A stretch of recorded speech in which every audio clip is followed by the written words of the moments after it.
Dalam Bapa dan Putra dan Kudus, amin. Allah yang penuh kasih, kami bersyukur kepadamu karena kami boleh mengalami penderitaan, salib, kesulitan, problem yang kami hadapi. Tapi justru dalam penderitaan itulah Engkau menjelaskan, Engkau menuturkan dan membaharui apa yang sedang kami alami. Bantu kami ya Tuhan supaya kami tetap setia kepadamu dan menjalankan tugas yang harus kami jalani seberat apapun. Terpujilah namamu kini dan sepanjang segala masa. Amin. Para saudaraku yang terkasih dalam Kristus, dalam bagian hari ini kita mendengar kisah tentang dua murid Emmaus. Ya, kisah yang sangat menarik, sangat mencerahkan, mau menunjukkan kepada kita bahwa misteri kehidupan kita itu lama-kelamaan Tuhan wahyukan kepada kita. Apa yang tidak kita mengerti, apa yang kita tidak pahami, apa yang kita tidak yang sesuatu yang gelap itu menjadi terang. Dan itu berada dalam proses. Maka ketika kedua murid Yesus yang kecewa dan marah, yang tidak mengerti dan tidak memahami peristiwa salib Yesus,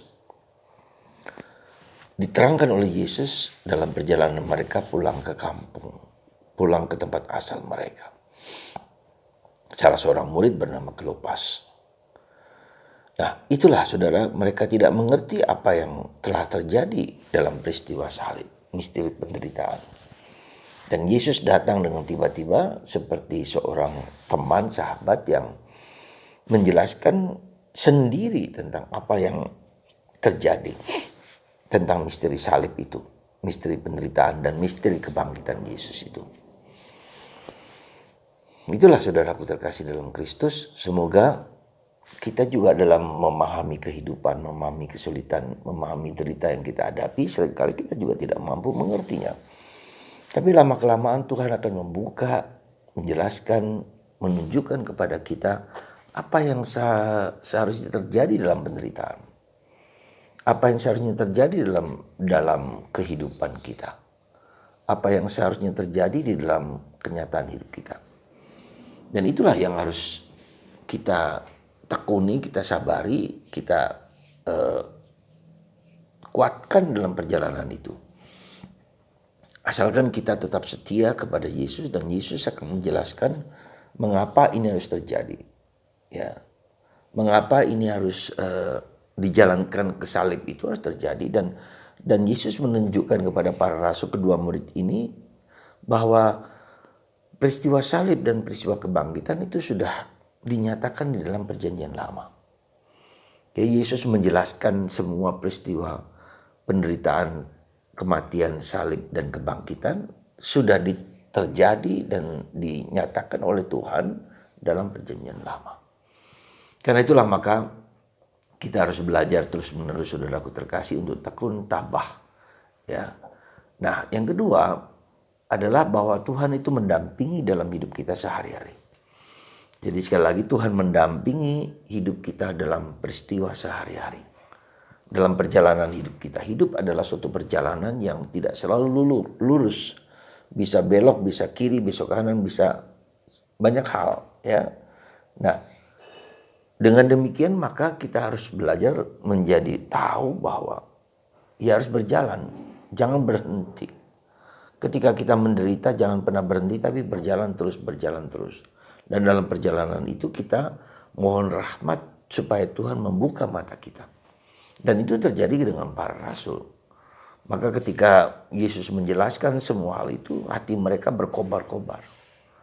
Demikian juga dengan kita ketika kita mengalami dan mengerti dan memahami apa yang terjadi dalam hidup kita, kita berkobar-kobar. Kita mengerti, memahami. Ya. Nah, kemudian apa yang terjadi ketika Yesus menjelaskan, mereka bergembira, mereka bersuka cita.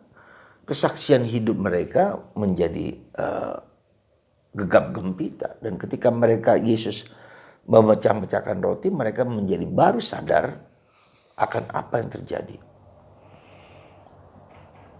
Mereka sadar kembali bahwa yang memecah-mecahkan roti itu adalah Yesus sendiri. Yang menjelaskan semua peristiwa hidup kita adalah Yesus sendiri melalui orang-orang lain. Misteri yang lama yang lama terjadi dalam hidup kita menjadi terbuka mata batin kita. Dan itulah yang terjadi dengan peristiwa Emmaus. Ketika Yesus memecah-mecahkan roti, mereka tahu itu Yesus. Ya.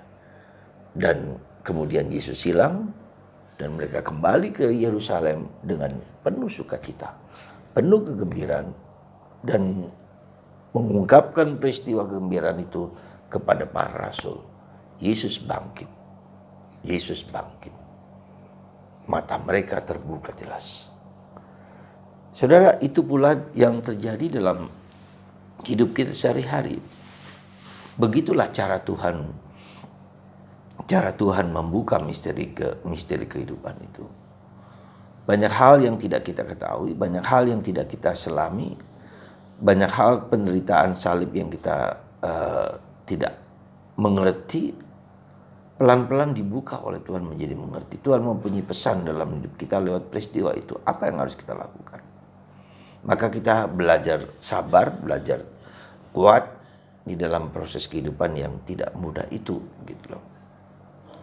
Itulah yang saudaraku terkasih dalam Kristus yang harus kita pahami ketika kita mengalami penderitaan, mengalami salib yang tidak mudah itu. Setia, tekun, tabah, ya, dan mendengarkan kehendak Tuhan terus menerus sampai Tuhan menjelaskan lewat orang-orang yang kita temui dalam kehidupan sehari-hari, meneguhkan, menguatkan apa yang harus kita lakukan dalam peristiwa hidup itu.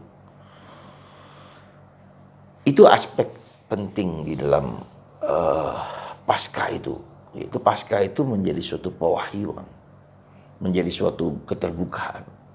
Kita menjadi lebih mengerti.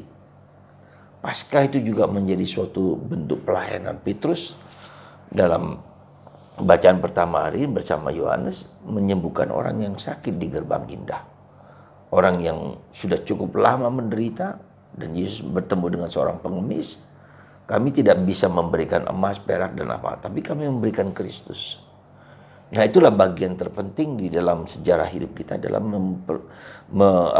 memberikan Kristus kepada orang lain, membawa Kristus kepada orang lain, membawa orang lain kepada Kristus. Itulah panggilan hidup kita. Dengan Paskah ini kita di dalam tugas apapun, entah Anda bertugas di dalam pemerintahan, entah Anda bertugas di dalam kerja hidup sehari-hari, apapun bentuknya, bawalah Kristus kepada mereka dan bawalah mereka kepada Kristus. Itulah panggilan dan tanggung jawab kita bersama untuk membagikan dan memberikan Kristus. Pusatnya adalah Kristus, ya, sehingga orang menjadi beriman dan yakin kepada Kristus, karena pada akhirnya itulah yang harus kita wartakan kepada orang lain. Semoga dengan Paskah ini sekali lagi perjumpaan dengan Kristus seperti yang dialami dua murid Emmaus itu menjelaskan semua misteri-misteri kehidupan kita secara pelan-pelan, secara bertahap dalam perjalanan hidup. Perjalanan hidup itu sekali lagi bukanlah sesuatu yang gampang. Kita harus berjalan kiri kanan, menggok, zigzag dan segala macam. Bisa tak jarang kita dipaksa untuk berhenti sebentar.